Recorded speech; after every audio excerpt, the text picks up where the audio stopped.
World Environment Day ga mari Leinana DESAM na sinba state level written quiz competition da Thoubal District ki oina punna Maheiroi jamri ga ahum na saruk yakhre. DESAM Head Quater na sinduna state ki thakta pangthokkpa state level quiz competition adu Thoubal District ki Waikhom Mani Girls College ki indoor hall da pangthokkhi.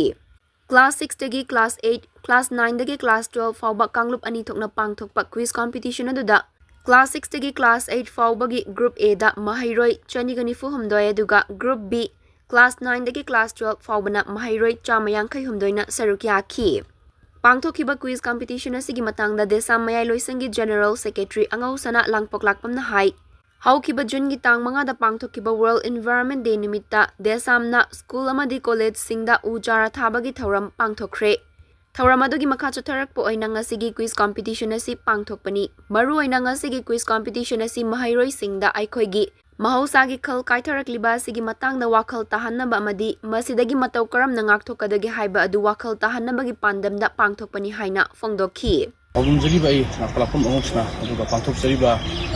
home super state 11 quiz written quiz competition asigi Waikhom Mani Center asigi so ijabani aduga ngasi pangthokjariba quiz asi koi haugiba June gi tarik manga World Environment Day da koi district tongan ba DESAM gi masalo singda Usar Thaduna Hogokagi World Environment Day gi makha chithajara poina koigi quiz competition si sijabani quiz competition si namdang si leiba Maheiroi myamna exam thabadu khudong chana bagi damukta koina tongan ba district singda koigi center amom loimak pijabani aduga ngasi amhom sida ina leijariba si Thoubal District gi manung chen leiba Waikhom Mani Girls College asidani ngasi college sida category A amasung B haina khaidok sab koina category A dana class 6 dagina class 8 pau oiba aduga category B dana class 9 dagi class 12 pau oiba sunga khaidok sab category ani da khaidok saraga sinjariba written quiz competition asigi mami duni ngasi leiba se taseng ngasi karigi silibano haibu taraga ngasi akoigi mahuk sagi khanasi sum kaitharakpa masida lambi masida leiba lebang miyam koi Maheiroi sing gi thaktagi hauraganda koigi environment gi matang je consciousness gi level adum sum handarakpa amasung loina khwaigi maru oibadi koigi government na so koigi satpangam daba natraga moigi lokhom thokpa necessary action sing lokhatabagi lokhatabana maram oiraga koigi atha pasingda chingmai sing tem thorakpa pakdang ana popi tharakpa masina maram oiraga nongmagi khan gaitharakpa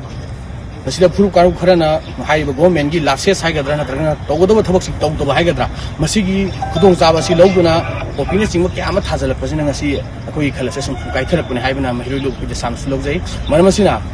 leiba lebak myam punamakna masigi mata environment haibasida akoi yamna conscious oibam sangi masigi matangda akoi yam khanbam sangi tangai phadana u yanthataba yade haibata layakpa tamada yanthatpa matamda akoi tangai phadana u amani di tharamdaba yade haibagi wakana se akoi lebak myamda leiminaraga nasidagi hena asangba hena nungaiba ingchikpa kunai ama sanggat pinaba honabada lebak myam punamakki thaudang sangi haibasi thamjari.